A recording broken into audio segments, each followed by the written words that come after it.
এটা হচ্ছে দাঁত। হ্যাঁ, এটা হচ্ছে ধরলাম, এটা হচ্ছে দাঁত। আচ্ছা, ধরলাম দাঁত, উপরে মারি, এ হচ্ছে নিচের মারি। আচ্ছা, মেন জিনিসটা হচ্ছে রাত্রেবেলা দুবেলা ব্রাশ করতে হবে। একটা হচ্ছে সকালে নাস্তার পরে, আর রাত্রেবেলা ঘুমানোর আগে। আর আমরা যে ভুলটা করি সেটা হচ্ছে, এই যে ধরেন এটা হচ্ছে ব্রাশ, হ্যাঁ, এটা হচ্ছে ব্রাশের মাথাটা, এই ব্রাশের হ্যান্ডেল, এটা হচ্ছে ব্রাশের মাথা, নিয়ে হচ্ছে এরকম করে ঘষা শুরু করি।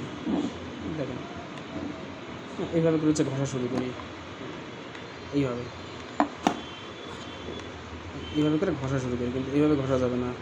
জিনিস হচ্ছে একটু হচ্ছে এই যে অ্যাঙ্গেলটাকে একটু একটু ব্যাখ্যা করে নিতে হবে। তো এইভাবে করে ধরি, এইভাবে না, একটু ব্যাখ্যা করে ধরতে হবে। উপরে দাঁতের জন্য এই, নিচে দাঁতের জন্য হচ্ছে এই, ধরলে তারপর হচ্ছে সুন্দরভাবে ব্রাশ করতে হবে। আর বাচ্চাদের ক্ষেত্রে যেটা হয় সেটা হচ্ছে আঙুলের মাথায় একটু নরম তুলে দিত একটা,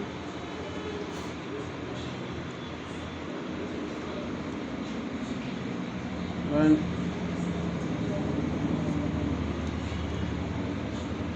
এই হচ্ছে পাতলা পাতলা কাপড়, তুলা না, এটা হচ্ছে এমনি ওড়না বা হচ্ছে গামছা। আঙুলে হচ্ছে পেঁচায় এই ভিজাই নিতে হবে, ভিজায় তারপর হচ্ছে বাচ্চারা যখন ঘুমায় যাবে এরপরে হচ্ছে ওদের শুধুমাত্র হচ্ছে এইভাবে করে হচ্ছে ডলা দিয়ে দেবেন, হচ্ছে ডলা দিয়ে দেবেন। উপরটা তো একই, ডলা দেবেন তো থাকবে। আঙ্গুল হচ্ছে পেঁচায়, তো আঙ্গুল পেঁচায় এটা তুলা নিয়েছি, পেঁচায় ডলা দিয়ে দেবেন আর কি। এই হচ্ছে বাচ্চাদের দাঁতের যত্ন নেওয়ার কাজ। ওকে, ধন্যবাদ।